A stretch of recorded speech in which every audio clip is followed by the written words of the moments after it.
Hey there, everybody. Welcome in to episode 40. That's right. Our podcast is old enough to have a midlife crisis. Of the Hell fused, yeah. fused relativity is halfway. Well, life-wise. Anyway, Halfway to death is what you see. You took us in a dark place and let's recover. John, jump in. I was gonna say, yeah, let's not go with that. That's a little too. I would think we would have a little bit more steam than to end after 80 episodes, but hey, I mean, look, personally, I didn't think that one all the way through before I said it. All right.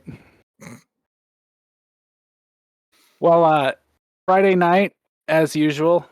How's everybody doing tonight, Tommy Castro? Oh, Tommy Castro's doing great. That is, I picked that name because that was the name of the blues guitar slinger that I saw at the Oriental Theater last night. So I'm stoked on concerts. I saw something I've never seen before, and you guys haven't seen a lot of concerts, but the bass player broke a string. That never happens. Those are they're the size of phone wires. Those bass cords, they're huge, and he snapped.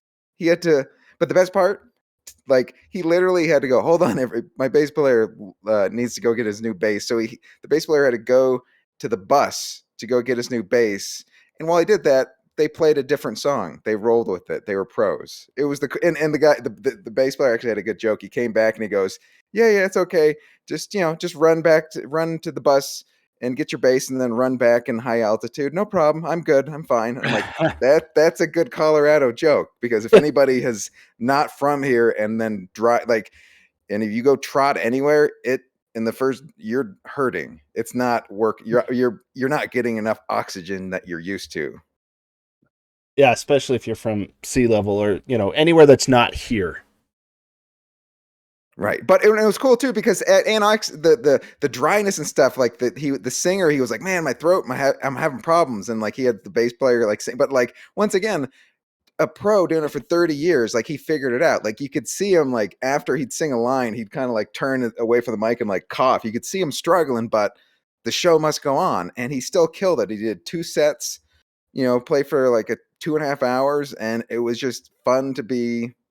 I mean, there couldn't have been more than 150 people in here. By the way, if you ever want to feel like a whippersnapper, go to a blues show, because I'm 42 and I was the young Turk. A lot of old couples, but it was a blast nonetheless. And actually, he's playing in Colorado Springs tonight. So after the podcast, go and see if you can catch his last set. I don't know where he's playing, but find him. Just listen. It's real. Where you hear soul music and blues feeling good, that's where he'll be. I'm still impressed that a bass player broke his string. I've never seen. I've gone to well over 100 concerts by far, and I've never seen that. It's like it's a testament to him, because he didn't even bring a backup bass. Because who'd have thought? He actually said, Tommy goes, "We don't. It never happens." So we didn't even have one on stage. They had to run to the bus. It was hilarious. Even the bass string gave up in this altitude. Yeah, altitude. It screws the people weird. It hits them odd sometimes. I don't know. But you guys were born here, so you're used to, you freaks. Yeah. You don't have to agree so fast. Yes, we are freaks. We're Yeah, but what's intriguing, Kirk, is that we're technically closer to the sun, and John is the most pale person in the world. So that's true. In the high altitude, that people don't get it. They're like, "Oh, it's cooler up here. I'm not going to get sunburnt." And like, no, you're closer, and you don't notice it. Nothing. All right, John. Yeah. How are you doing? How are you doing this week? Did you go see a killer blues show? No. Then I win. Okay. No, I normally take a short nap on Friday. I didn't tonight because I'm on call all weekend, which sucks. So, like, if someone calls out, you have to sub for them? If it gets too busy, then I have to go in. So you're backup. You're like in the bullpen. Oh, I didn't know that they put you on call. That kind of sucks. Well, and that's the killer part. Killer part. Most of this year, I haven't been on call because someone has been taking my call. That stopped a month ago, and or I should say, the person that was taking my call left. So they're like, "Oh yeah, you have to take call." And So I wait, didn't. if you have a female coworker and when she's on call, do they call her a call girl? Hey yo, okay, No. okay. So yeah, we'll still have the other streams, like the space engineers and everything, tomorrow. It's just that, yeah, during the day I have to, and will potentially have to go to work on Saturday and Sunday. I feel like if they were to call you tonight, you would just call them back and be like, "Look, I'm in a podcast. I'll be there when I get there." I have Hell. millions of people responsible for their entertainment. I can't look. I can And bring more joy. Laughter is the best medicine. So we do the podcast, and then I'll come into work later. Right? Yes, all 5 viewers. We thank you all for joining us on this podcast. For 40, you guys have hung in there. The rest of them will be here. They're just fashionably late. Don't worry. Right? You sat through episode 7, which I apologize for profusely. No, I don't. Well, with that being said, What are we talking? Okay, intro over into the meat and the what's the meat and the potatoes? What are we talking about? well, initially what I wanted to talk about was the fact that SpaceX might be going bankrupt. That's Whoa, a lie. what? Well, not a lie, but A fib. When John, this well, is coming from the richest person on the planet. It's just a way for him to like avoid taxes. Somebody's going to declare bankruptcy, and like he's like, "Oh, now you're getting no taxes. Damn it!" I think so. From what I could tell, the whole point of the story was that over the long holiday weekend, Musk emailed the employees to let them know that they needed to get back to work because apparently there's a problem with the Raptor engines right now. And he said, this needs to get fixed, otherwise we could go bankrupt. Again, And then, said the richest man on the planet.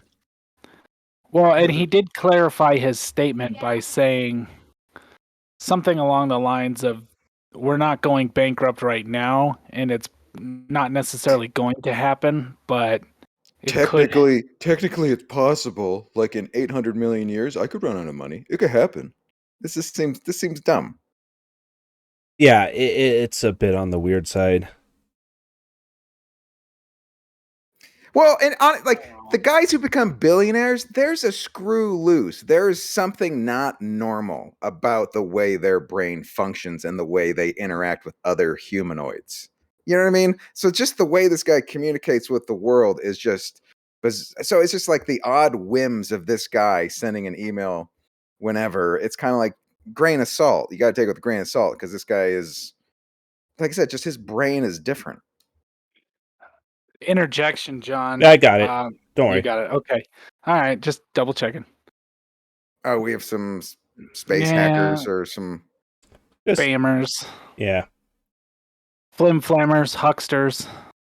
People that really love spam. We can't have that on our... If you like spam, stop listening now. We'll wait.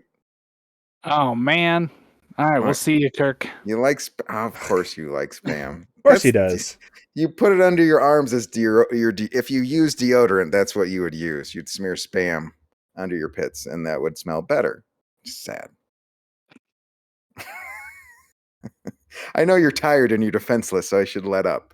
But okay, that's the you know what? That's my prompt. That's the last smell joke on Chris's expense because he's tired.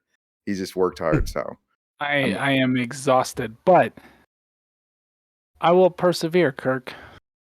Good. Just like that. Is that the space whirlybird, the Mars whirlybird, the Perseverance? Ingenuity. Damn it! I retained some knowledge. It's close. I retained ballpark knowledge. That's what I'm good at. It's all right. I call the rover Ingenuity all the time. No, Ingenuity's the helicopter. All right. So which one's Perseverance? Did I make that up, or is that no? not us? Perseverance is the rover. Oh, okay. Yeah. See, close enough. After 40 episodes, you started picking some things up. Yeah. Here or there, I've retained some knowledge. So anyway, John, I don't foresee SpaceX going bankrupt, but I thought it was kind of a funny story when I read it. I thought, Well, and that's just it. It's if he really wanted to, all he would have to do is sell X amount of shares again, and he would have enough money to fund Starship for another 10 years. Right, my company's cash flow. Where can I get it? I don't So know. yeah, the reason he's saying it's going to be bankruptcy, this is my take on it, and it might be the wrong take, but it was because if they cannot get the Starlinks launched with the Starship, which can carry a lot more of them, they will have issues funding the rest of Starship. So is the point he's trying to make like this problem could like ruin the company? So like let's fix it. Is that essentially what he's saying? I think he's trying to fast track Starship.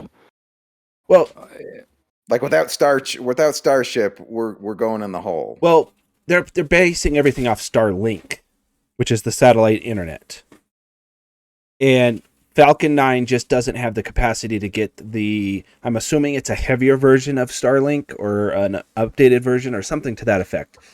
But they need Starship to carry those up to space in a larger number. Like one Starship can carry like 200 to 400 of them. And Falcon 9's limited to 60. Can we call him Jimmy Dean's spicy sausage satellite link? Because I think we got a corporate tie-in that was going to help a lot of people, and it makes you think about sausage, which who doesn't love that? I'm just, I think it would be interesting if that were the case. Though I'm flipping it onto a hypothetical. It's like SpaceX goes under. What happens then? They won't. Here's the reason why. Right now, they are the only human-rated launch company in the U.S. Like, they may have to stop the Starship, but Falcon is and should be completely fully funded. Well, isn't China? Doesn't China just landed? So like they have a program as well. Well, China's had a program forever. It's just that it's not something the U.S. is likely to cooperate on. Probably not. They don't want to collaborate. They don't want to collaborate with the space programs aren't sharing information. They're kind of working. Everybody's kind of working separately. Well, I mean, look at China. Look at the Chinese space station. They launched it. They were like, "Yeah, it's going to be ours." No cooperation. We're not allowing other people on our space station. This is just China's space station. That I don't know about. They may be allowing. I think they are talking about partnering with Russia. Yeah, but Russia needs a different orbit for it to work for them. Because the orbit the Chinese satellite in does not work with their launch site. Because it seemed like countries had been sharing space more nicely. Because like there was a Netflix documentary about like beautiful things from the space station, and like it was people from all the other different, like several different countries on the space station living, and it seemed like it was like, hey, we're scientists, we love space.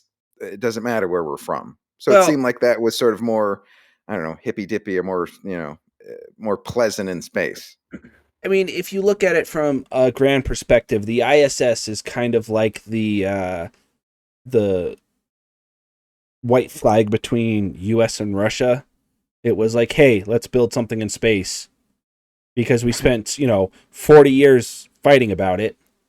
Let's cooperate and make a space station. So it's like, look, we're capitalists, you're communism, we're not Martians, whatever. Let's get out. We're human beings. They're capitalists. Well, and as far as I could tell from most of the stories I've heard from astronauts up there at the space station is they all get together, they get along while they're up there and they do their thing and everything is peachy on the space station, but with China trying to create their own space station now, I think the story was that they were trying to partner with Russia for that. Oh, that's too bad Well, because it seems like we were just talking about people, the way people get over phobias or fears or like hatreds of other, like is interactions, like whether it's, forced military or forced schooling or when you actually go, oh, I hate those people. And you meet somebody like, oh, well, Larry's good. Larry's a good guy. You know what I mean? So it seems like that's, I don't know, that is inspirational for society as opposed to isolating. That seems like it's going in the wrong direction. Thoughts? oh, I mean, yes. It's definitely a way you can look at it. And I think that's, like I said, that's kind of why we had that peace between us and Russia before it collapsed. And then, the ISS was kind of the hey, let's work together and build something nice in space that we can both benefit, or the whole world can benefit. Right. Can I throw out a dog show analogy? Try to go with me. It'll tie in. Like the more inbred a dog is, the more like this dog only interacts with the same type of dog. At a certain point, they develop these weird diseases, and they're dumb. It's like the royal family. They're just idiots. But it's like mutts. The mutt dog you had was the one that lasted forever and was super smart because if you mix it around, you end up being better, more intelligent, like a dog. Well, yeah, look at all the purebreds and how bad they suffer now because they're, being bred just for, competition. Right. So the whole like white power thing, like, real, well, that's a bad argument. Look at the, Yeah. you know what I mean? Like that's, I think it's the same thing. Am I crazy? No. Well, because you think about it, if we are to colonize Mars, it's not just going to be one Americans that are going to go up there. It's going to be everybody. No? No, I agree. I was just trying to think of a way to come back to that because, yes, that's absolutely what we need. We need unification. And going to Mars, I think, is going to be the bigger unifying thing because, SpaceX is sitting here and saying they're going to be able to, they want to send all of these starships to Mars to colonize it. It's going to take a lot more than one private company to do that. So, John, is one of the allures of space is the thought of in space everybody could basically pull the row in the same set, like we're all working together because we're in space, but on Earth we need some sort of huge task to unite the good in humanity to work together because we can't get it together here. No, I think the allure of going to Mars is that the fear is we're going to ruin this planet and we need another one to habitat. No, it's like an escape we're hatch. Going That's to. We have, but that in and of itself is that's a tricky subject to talk to anything about as right. well. Is it easier to travel all the way to Mars and recolonize than to pollute a little less here and try to fix what we've done? I mean, is it that bad? It's not just that. It's also longevity. Like, can we stay and fix Earth? Absolutely. We can start fixing Earth right now. Not it wouldn't do anything. We're already... Well, we could, but we're not gonna. Well, we are. That's the thing, is every day, more and more actions are being taken, and it's slowly making, somewhat of a difference. The thing is okay, we've saved, we've deflected climate change, the planet's healing, and then we get hit by an asteroid. And everyone dies. Well, can't that happen on Mars too? I mean, Mars isn't asteroid-proof, is it? But if we are interplanetary, or multiplanetary, I should say, if we are multiplanetary, humans will survive. There is a greater chance of humans surviving the more and different planets we're on. That's I think the theory that a lot of people that want the colonization. Okay. Like hypothetically, okay, so all of a sudden, hey, everybody, in 3 weeks, there's an asteroid that's going to hit us. I mean, how many realistic people could we get? We couldn't even None. get a million people off, right? I mean, Well, or. the thing is, Kirk, is they're looking towards the future and saying, as John would put it, we're gonna find the heat death of the universe, right? So Earth John is and his death of the death of Earth, right? That's your you have that tattooed, right, on your. Might be. So there's what they're trying to do is plan for that. So if it were to just if we had 2 planets instead of 1 and Earth gets hit by a giant asteroid, you still have the other planet, which means the human race doesn't completely cease to exist. And Right. asteroids, Yeah. even the largest asteroid, yes, it would cause tremendous damage to Earth and probably kill everything. Only for a couple, maybe a decade or 2. So you're saying we could, after we let it settle down, then we could go back, Yeah. and go live on Earth again.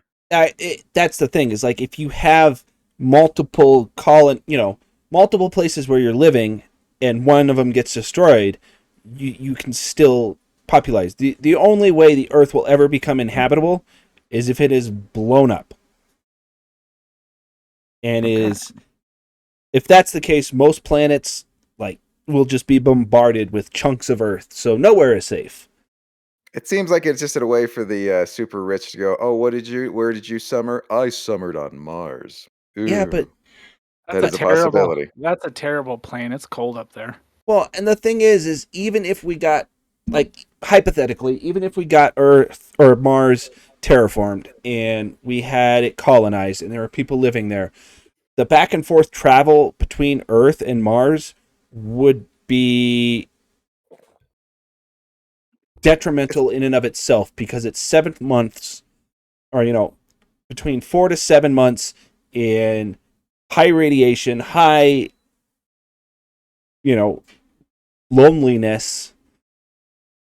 You're crammed in a metal tube for 7 months. I don't think, to be honest, the people working from home or working in cubicles, I really honestly think people will not have that hard of a time adjusting. Yeah, but Yeah, how Sad many? as that is, if I'd be immobile and stare at a screen, I could do that. But well, how, it's different when you're living in a rocket ship metal tube and you're forced to not have anything. There's, at least when you're at home, you have options. When Well, you're in a yes. starship, But how many of those people that are living at home by themselves doing work have pets? Companionship isn't just human. Like, a lot of introverts have pets, have dogs, have cats, have something to, be And they're with. not going to be allowed so your cat and your dog won't go to space with you? Could you imagine a dog or a cat trying to live in launch- zero G? I've seen the Come on, videos. it'd be- It's hilarious. How many YouTube videos? Yeah, it would crush it. Dog in space keeps flipping and going in circles, like billion views. Well, you can look at the cats that have been on the Vomit Comet. They've already done this. They've put animals on the Vomit Comet. Yep. Did he just launch a bunch of hairballs? Just hairballs? No, in just space them coming flipping around in space trying to orientate themselves. It was, yeah. Well, they don't have the same recognition that we do, so they wouldn't understand that there's all of a sudden no gravity. It would be, I'm sure eventually they could figure it out, but it's going to take a while. You think at a certain point a feline will go, all right, I got the grasp. I'm grasping zero gravity. I understand what's going on. I think they could. I mean, the animals are pretty adaptable. You know what? That is a great point. I want a live stream, like a 24/7 live stream of the first cattle to go from Earth to Mars. Cattle? Like moo cow? Yes. Like the mothership. Yeah.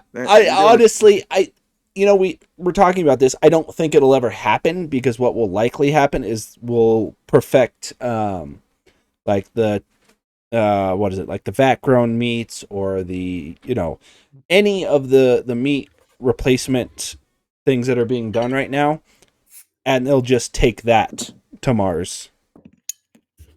So there likely won't be livestock. So the fake meat, the like meat produced by a 3D printer. Essentially, yeah. We're not taking livestock and cows. I mean, they might at some point, and that would be hilarious. But I don't think their bells would work in zero gravity. Would a bell make it? I mean, just a bunch of cows floating around. I mean, how much would it really change their life? Really? you could power the spaceship just with them. Methane. You and your methane. Can we have one conversation where you don't bring up methane? Seaweed. There was a study done that feeding cows seaweed actually reduces the methane. Well, I heard like seaweed, like it sucks some of it's like plants absorb the stuff we put in. So yeah. And if the cow ate it, and then it's like when a cow eats that, it's like you eating asparagus. Their pee smells terrible. And they've been talking about John looking into the Mars, habitizing Mars and going into interplanetary mode. I guess they're looking at the Proxima or Alpha, the Centauri region. Yeah, and I still can't find because you were saying it was Proxima B. I couldn't find anything new on Proxima B. Well, Proxima B is. They just said that it's the most. If a planet in that system was going to be like Earth, that would be the one that they suspect is the closest cousin. I guess you would call it. We should be besties. Is that what you're saying? We'd be BFFs. Yeah. So Alpha Centauri is. It's been an eyeball of most scientists because it's intriguing on its relativity to Earth. And so theoretically, Proxima B would be the closest representation of what we have here on Earth that could potentially have life on it. Have we detected fast food restaurants yet? That's the big important question. We know if it has that, then it can be like Earth.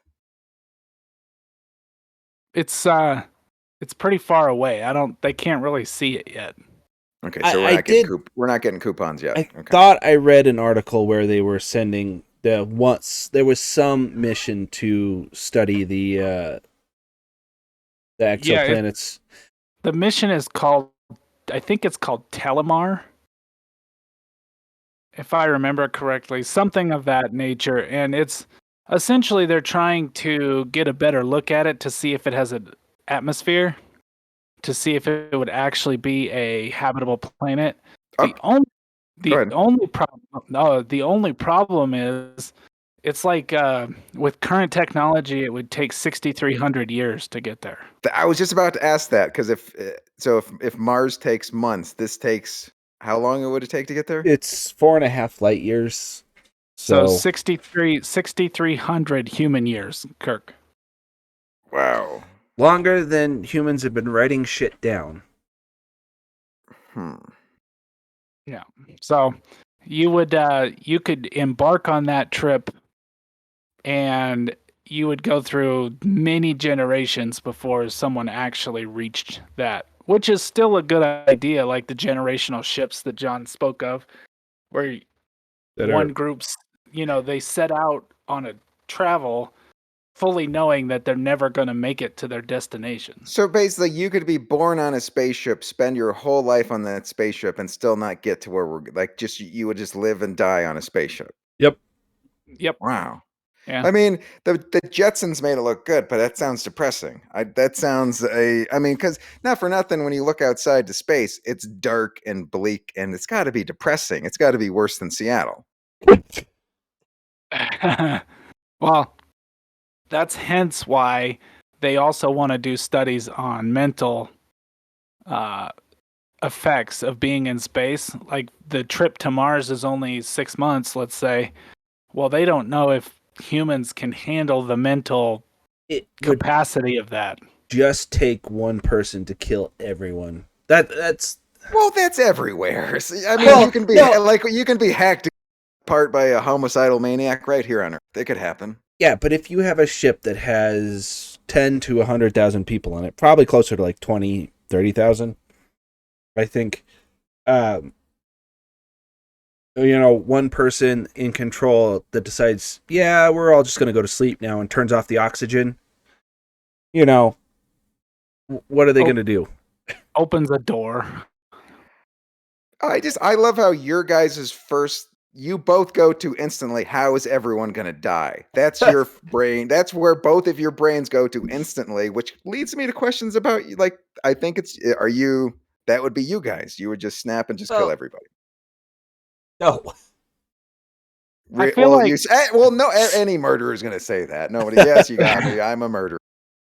I feel like the biggest problem, Kirk, is that you don't trust. Okay, go ahead. Well, it's not. Well, yes. I mean, I've said it before, but the being stuck in a tube, like you've told us a story before about being on a 14-hour flight or something going. Was it New Zealand? Yep, 14 hours. Mm-hmm. Yeah, that sucks, doesn't it?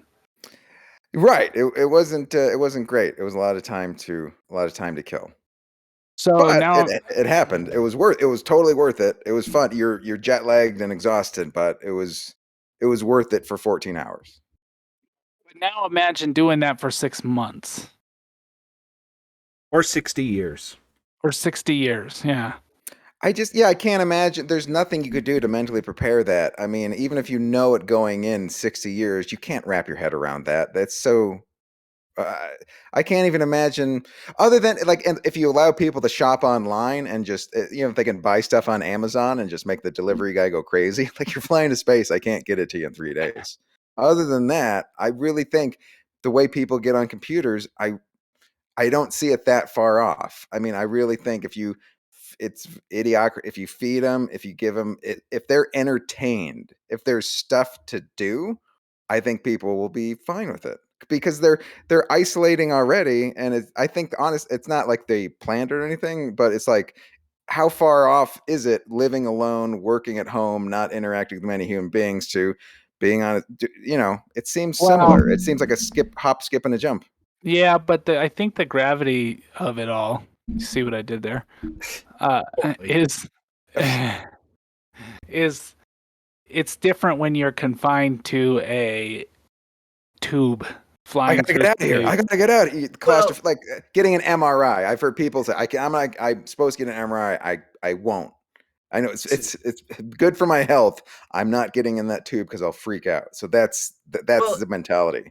Yeah, it's just like it also depends on size. So I think that's where we're conflating things here because we've used being stuck on an airplane, which sucks, but you really can't move around on an airplane. You're stuck sitting.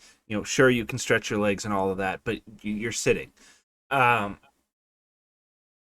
if you I could have gone up and opened the emergency flip and but nobody did. You know what I mean? It's possible.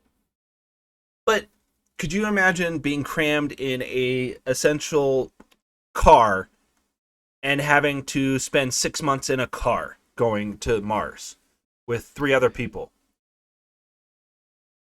Wow, that's a long road trip. Well, people you get people who live in their cars. There's so many in your car. But this is living in your car without ever being able to open the doors.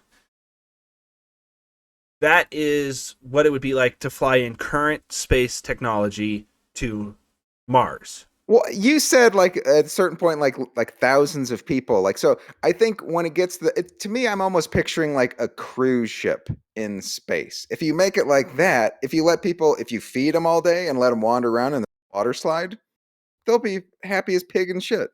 Well, yeah, but that's not going to be the case. The thing is they're going to have jobs to keep them busy while they're flying. So they're going to be doing science. Really?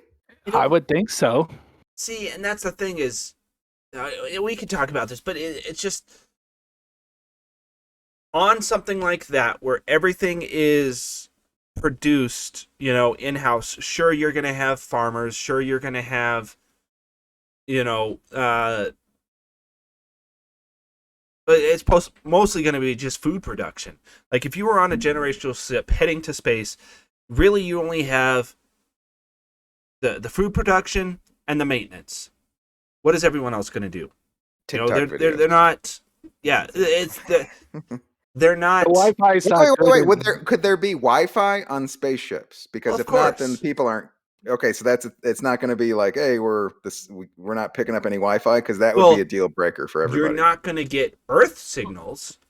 Like more than likely, they will have upload Wikipedia to the main computer of the generational ship, but you have to get like space Wi-Fi and deal with. You have to be by Mars between 3 and 4 p.m.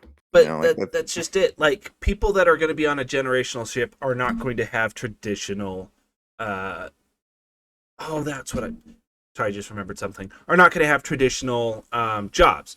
You're going to have a handful of people that are going to probably rotate, and it would probably be something like rotating through jobs. So 1 week you're doing, on food, or 1 month you're on food production. The next month you're on maintenance. The next month after that it's vacation.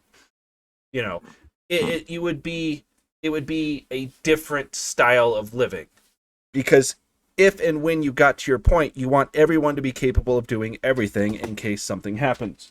Everybody's got to be productive on Team Space. You got to pull your weight. You don't want to have 10 people that are the only 10 people that know how to plant food, and then they all get run over by a boulder, and now no one knows how to plant food, and you all die. Run over by a boulder? What are they, Indiana Jones? They're gonna. I was gonna say dinosaur, but that doesn't really fit. Space Dinosaur. I don't know, they might be onto something there. That'd be a cool 3D movie. Space Dinosaur coming at you. That's the next Jurassic Park movie. Jurassic Park 5, Dinos in Space. Anybody writing this down? No? Good. Well, it's a long look, right? We're a ways away from this type of exploration as far as spaceships are concerned. And the hope is that technology will progress far enough to where we'll be able to move much faster in space, which would then shorten the trip and make things a lot easier. But until then, we can only theorize that it's going to suck taking that trip. Yes. That's what scientists say. I've seen it, and it's going to suck. So, speaking of which, because we brought it up and I had to look it up, when we were talking about, global impact, or, global climate change and all of that, why hasn't more thought process been put into like hydroponic food in general? Like we're pushing pretty hard for meat alternatives, but why aren't we looking at like just plant production? Well, because I've heard it's supposedly it takes up you need a lot less space, and I believe you don't need as much water because the soil isn't sucking up the water. So to get a crop, you're using less water, no soil, less space. So these seem like all good things. Yes. I'm trying to remember. So there's a Japanese farm that, and this article was from like 2016 or something like that, but it could produce like 20,000 heads of lettuce a day. And it was the size of a football field. And it was indoors, almost like a warehouse, right? Yeah. So like basically everybody, like, we can't get people to do the work of going and picking crops outside. Seems like if they're indoors air conditioning, you got a lot better chance of convincing people. Well, and what I was thinking of is if they're indoors, what's the number one thing people always bitch about right now? And that's pesticides. Everyone throws a fit about pesticides and pesticides this and that. If they're indoors, the chance of you getting a bug outbreak are pretty microscopic. So yeah, less chance of the bugs, better for the people picking the plants, and better for the consumers because they're not ingesting chemicals that are having to kill the bugs living outside. And if you like, the U.S. is obsessed with building skyscrapers, so why not build giant skyscrapers? Not giant skyscrapers, obviously, but having 10 or 20 different football-sized or football field-sized things producing a different crop. Because every crop can theoretically be done hydroponically. I was reading, and they've successfully grown hydroponic trees. I don't know how that works, but it makes sense because, and this is why I'm gonna out myself completely, because when I was driving home one day, I was thinking, how the fuck do plants eat? They don't absorb the soil. It took me honestly about 15 seconds before I'm like, yeah, no. Photosynthesis? No. The water brings the nutrients from the soil into the roots. Okay. So they just need a way to get the nutrients from Yeah, the soil. I've grown. I have 2 arrow gardens. I've grown tomato trees on my kitchen tomato trees. Jeez, tomato plants on my kitchen counter. Tomato trees. God, shut your mouth. How dare you? Soil diffuse relativity. My point was you're not wrong, John. Wait. Yes, you are. Yes, you're completely wrong. Okay. No, I was gonna say they're working on that right now on the space station. They just got their second batch of peppers that came out of that pepper plant that they were working on. Ooh, do they make more tacos? I would make nachos. Space nachos would be awesome. I don't know. Just speaking of real quick, Moon River. You know the song Moon. I think they say the moon is made of cheese, so I think Moon River would be flowing with nacho cheese. Anybody follow my logic? Well, sure. Yeah. All right. Does anybody want to sing Moon River, and then we'll move on? No. All right. Fine. I like you had me at space nachos, and then. Oh, imagine floating around just scooping them out. You'd never stain another shirt because it couldn't fall on it. It's beautiful. But my thought is, and it's because I've been seeing it a lot, is that, the best way to minimize, climate impact is to actually eat local. Like trying to import food from all over the world is way more detrimental to the world than just getting stuff that's locally grown. Just because obviously the carbon footprint is massively less. So, in theory, if stuff like I'm gonna blank on the word. Is it quinoa? Quinoa, yes. Right now can only be grown in South America in certain areas. Could it theoretically be hydroponically grown everywhere? Because you put them inside in a warehouse, you control the climate, so you set it exactly what the plants need. That seems totally. That seems doable. That seems like because the quinoa market right now is devastating to the area that it's being produced in. Because the people that used to live off of it can't anymore because it's so expensive for them to buy. I'm going to plead ignorance. I don't know what that thing you're talking about. What does it do? I have no idea. Is it like the new kale? The new kale? No, it's like rice but smaller, and I don't know. It's just a fancy rice. It took over. Yeah. I too, I don't know exactly what it is. Like all the kids. Yeah, it's a lentil. It's a lentil, I think. It's very good for like vegan diets, and that's why it's being pushed a lot. And that's why it's, been decimating the area. So if I went to like a Whole Foods or a Sprouts, I'd probably stumble upon it. Oh yeah. Okay. But I don't know why people like it. I've never even tried it. So, but that doesn't surprise me. You and vegetables don't seem to get along. Right. No. That's why you're against hydroponics, because it can't grow ribs. If hydroponics could grow ribs, you'd be all about it. In a heartbeat. Well, ribs are delicious. Who wouldn't? I'm bored with you. And that's just what I don't get. It could be cost prohibitive or whatever, but it would make so much sense to be able to grow that type of stuff hydroponically and locally instead of importing it all over the place. Like it, I don't know. Well, yeah, especially if you're going to travel to planets that have some weird radiation, using their soil to grow your food doesn't seem like a good idea. So Well, to figure out a way around that if it takes you 60 years to get there, you're going to need to grow your own food. So yeah, and that that's seems just like a necessity. And that's I think most Martian or lunar or any sort of habitats have hydroponics. My question is, why aren't they being used now? Like that's what gets me is like we have this resource. It's readily available. I can grow rosemary on my countertop. Why are we still trying to plant it in the ground for what benefit? It grows way faster on my countertop too. Like I had tomatoes within like 2 months, I think. Wow. And yeah, you didn't lose any of them to a weird freeze, like a cold snapped in because No, I started them in like February. Because I got it was late January or February, early February, because I got the things for Christmas one year.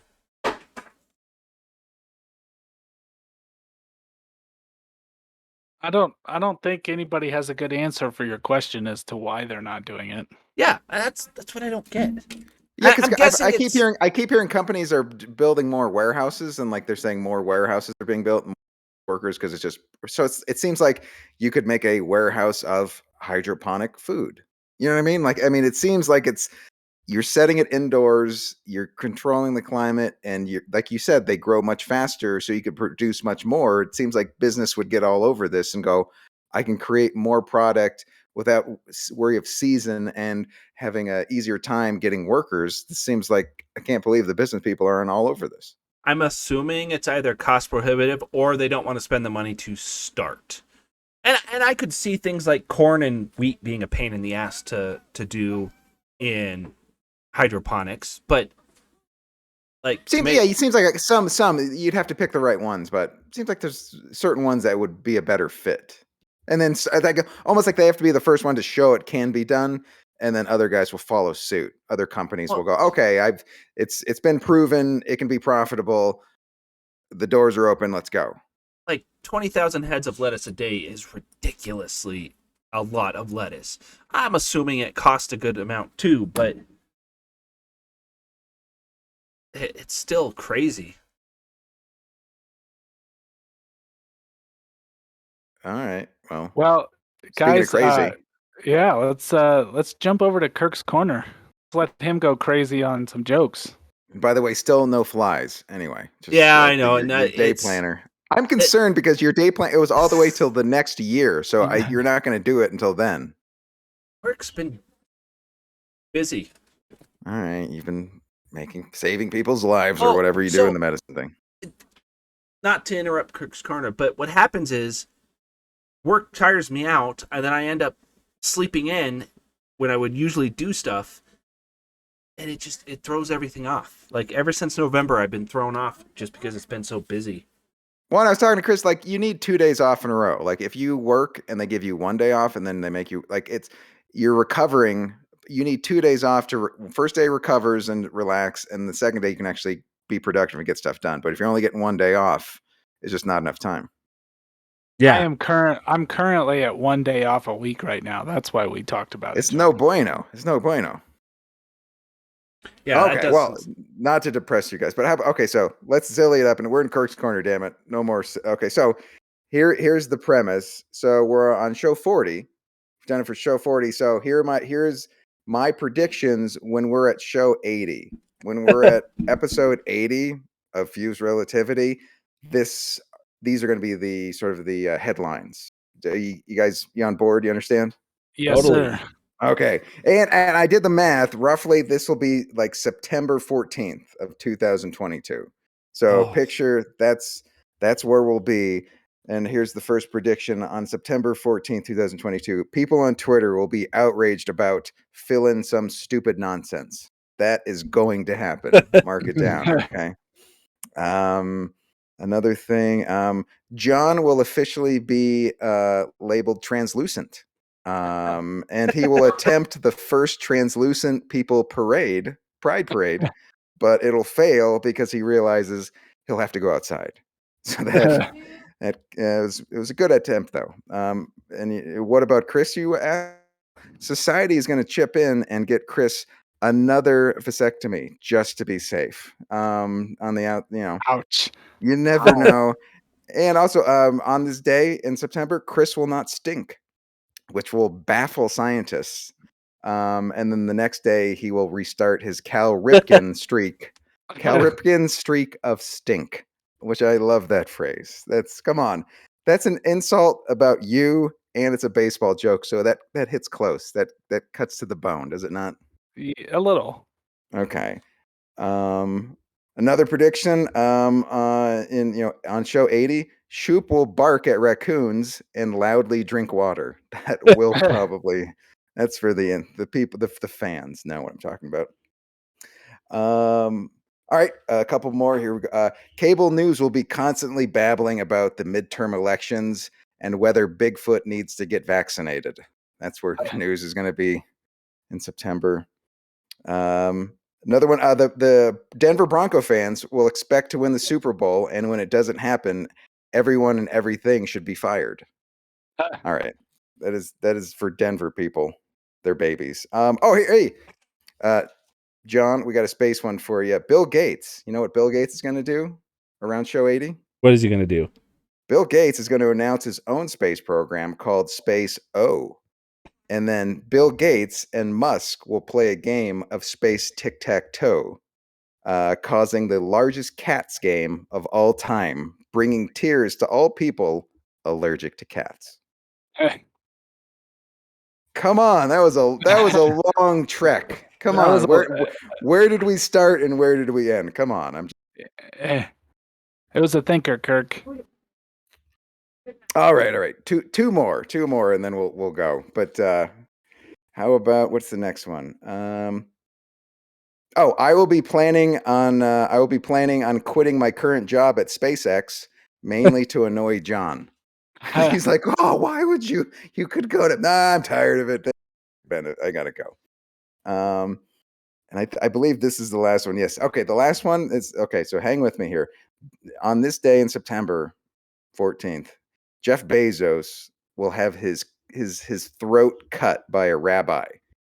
And the rabbi will be found not guilty because the rabbi thought Bezos was his 2 p.m. circumcision. Come on. That is a long dick joke. Come on. He was like, a rabbi, he saw a dick instinct. He's going to circumcise it. He didn't know. Go ahead, rabbi. It wasn't your fault. I was wondering where that one was going. Well, it was good, that's where but it went. Okay. I appreciated that one, Kirk. That was a good one. So basically, on episode 80, we'll have to replay these, and we'll see that all of them have come true. I've already set a reminder. Can you put on your calendar to fact check all of these predictions because I think they're all gold. Yes. And my prediction for episode number 80 is that Kirk is going to make fun of both me and John. It's fair.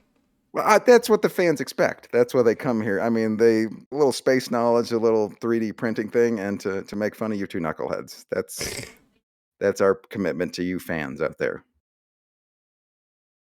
That's what we signed up for. Yep. So just stay tuned. And you know what? By next week, just the fans, and then we'll leave Kirk's Corner. I'm about to hit 5,000 tweets. So that's 5,000 jokes. So if you guys enjoy the jokes, go to @BuckoutKirk and see. You can see some of the silliness. But yeah, 5,000 by the next show. That's a lot of jokes. It is. Everybody, check out @BuckoutKirk on Twitter. It's at least a good, if you're sitting on the toilet and you need something to do, it's worth it. It's some silly wordplay. It's the laxative of comedy. You know what? You'll laugh till you'll poop. That's my promise to you guys. That's if you don't, sue me. All right. So let's head out of Kirk's Corner. Let's get out of there. Holla! That was my impression of the door. The door doesn't go. It goes holla. Okay. So now what are we chatting about? Well, I figured, honestly, I figured we could make this a little bit, little shorter show, just because I'm exhausted. Honestly, Yeah. Well, I've got one off topic. I have one too, so we're gonna go off topic. Already. Yeah, mine actually plays in with what we were talking about earlier. There's a company called Jetson, and it unveiled its single-seat EV or EVTOL vehicle, which is a basically very large drone to fly people around. Just like a Jetsons. Yeah. It Yeah. gets 20 minutes of flight time, can go 60-ish miles an hour. Obviously not legal to fly anywhere in a populated area, so, you know. Does it make the Jetsons noise? One would hope. I'm assuming it's very loud, as most drone or things like that are, but they've already sold out their 2022 production. I Does think it have a CD player? I doubt it. Nothing has CD players anymore, Chris. I was gonna say Damn I think I have a CD player. to maintain the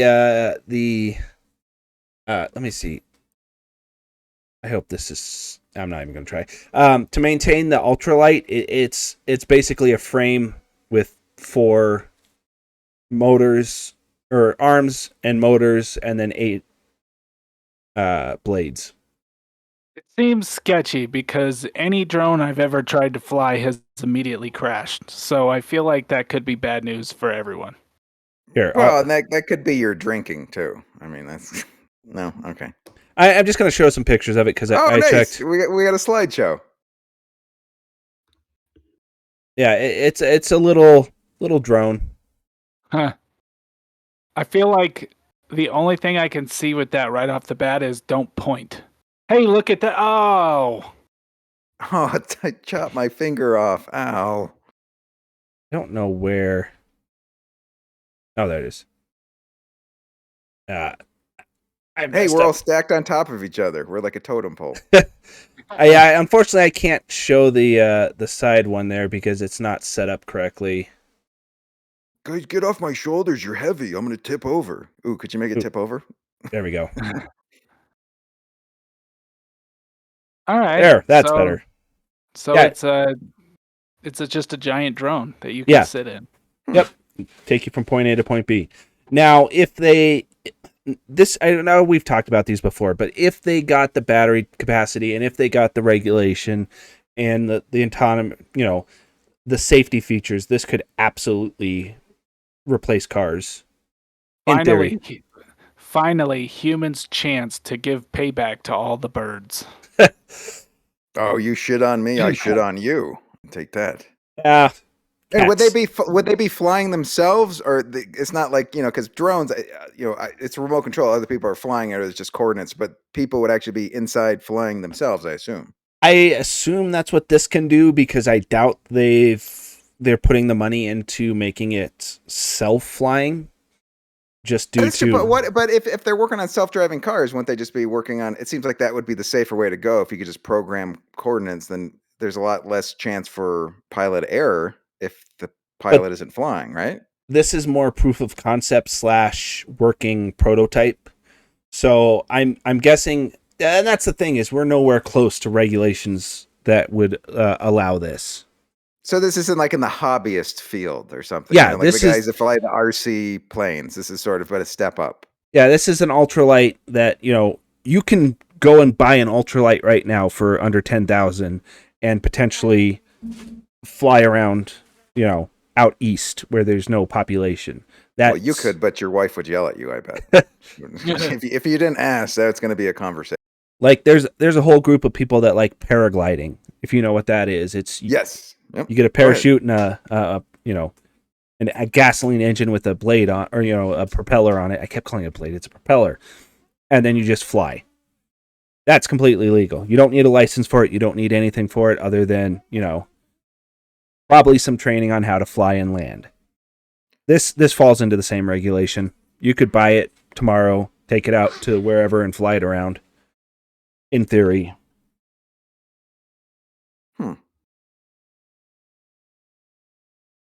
Interesting. All right, Chris, what's yours? Well, I just wanted to. I figured Kirk would get a kick out of this. One of the stories I came across was that you guys are familiar with Chipotle, correct? Yes. The Fast Food Diarrhea Corporation? Well, they for Christmas this year they marketed a soap, a bar of soap. Can you guess what it smells like? Regret. Huh. I'm a burrito bowl. Yeah, it smells like cilantro.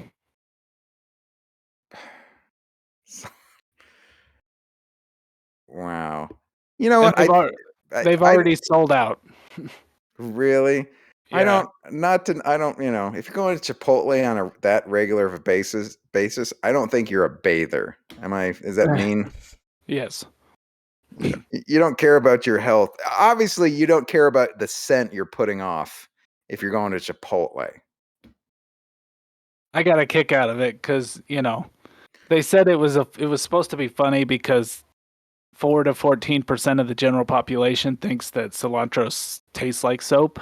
Yeah, I can see that. Is that the connection? Really? Yeah. So they decided to make a soap that smells like cilantro. Let me explain. And soap is something that humans wash to smell better, Chris. So I don't want you to be lost. There's one more. I apologize. Damn it. Hey, I was honestly surprised it showed up in my algorithm, Kirk. So. Oh, soap at all? Yeah. Like your algorithm is like, this might confuse him, but we're going to take a risk on this. We're going to roll the dice as the algorithm. We're going to see what happens. Well, that was mine. What do you got, Kirk? Oh, mine is okay. And just John, can you just on your computer, can you pull up like 112 decibels? Can you find other things that are about 112 decibels? Because my story revolves around that. In the meantime, so basically, Neville Sharp of Australia, he broke a decades-old record for the loudest burp, and it was at 112.4 decibels. Couple points of interest. First of all, his wife encouraged him to go for the record. Can you guys imagine that? What an awesome wife. Honey, I'm going to work hard and pay the bills. You work on belching loud. And he spent 5 years preparing. He said the hardest part was getting the right equipment to measure the volume, not the actual belching. He was fine with that. And his main motivation was because the guy that held the record was an Englishman and just an Australian guy. He had to get some national pride back. So everybody, the loudest belcher on earth is an Australian. So well done, Australia. So just to help you out, Kirk, a chainsaw runs at about 105 decibels. So the burp was louder than a chainsaw. So like you would want to have earplugs when this guy belches. Yeah, a live rock band is about 130 decibels. I just saw a live rock band. So in between wow. And it was online. You can find it. And when I listened to it, it didn't sound that loud because my first thought was like, I could do that. The problem you're going to run into is that computers are going to naturally suppress the sounds to get... you don't want to blow out speakers and stuff like that. So they're going to try and limit it to... So in person, it would sound much better, basically. Oh, yeah. The live show. You got to see him live, this belcher guy. You can't... Yeah, so basically like a normal conversation is around 60 decibels. So it's just under a normal, like double a normal conversation. Okay. People are shouting at a bar. But yes, if it's a loud belcher. And the worst part was after he belched, he actually blew it at a guy, that's just a dick move. You know what I mean? Like he ate onions. You don't need to do that. Come on, the burp blowers. You guys want to start a support group? Because that was always a fun thing to do. I don't, You're I not think at burp, that really? point, Go ahead. Oh no, I'm against it. I just don't have, that's not a fight I'm willing to tackle at this moment. Okay. So you haven't started doing that to your infant. You haven't just to show him how No. life is. Okay. Well, good. You're a good parent then. You passed the test. It was all elaborate ruse just to make sure you're not abusing your child with belches and then blowing it at him. Because, okay. Nope. All right. Well, hey, Yeah. episode 40. Take that, everybody who said we don't know who you are. That hurts. On the bright side, just because. What are we at? 326,000 views on TikTok for that video. So space engineers tomorrow, most Yes. likely. Yeah, definitely. Yes. Okay. With maybe a third player. Oh, maybe a third whale. And yeah, I'll be bartending, so I'll be popping in whenever. Always appreciate you popping on in, breaking things up a little bit. Right. I've insight that no other because I don't know what. So I can, while you guys are doing stuff, I irritate you and distract you, and then you fail and get exploded. That seems to be the pattern. Hey, go with what works, right, Kirk? Hey, if it ain't broke, don't fix it. So yes, tomorrow we will be on Space Engineers about the same time as usual, around 9:00, somewhere in there. And thank you everybody for listening this week, episode 40. I look forward. Just go ahead. Search just real quick and Google Tommy Castro. Enjoy some good soulful blues music. Highly entertaining. Just that. Okay. Bye-bye. Got it. All right. All right. Well, for me, John, and Kirk, thank you everybody for listening this week. And we hope to see you all next week. Go boldly, friends.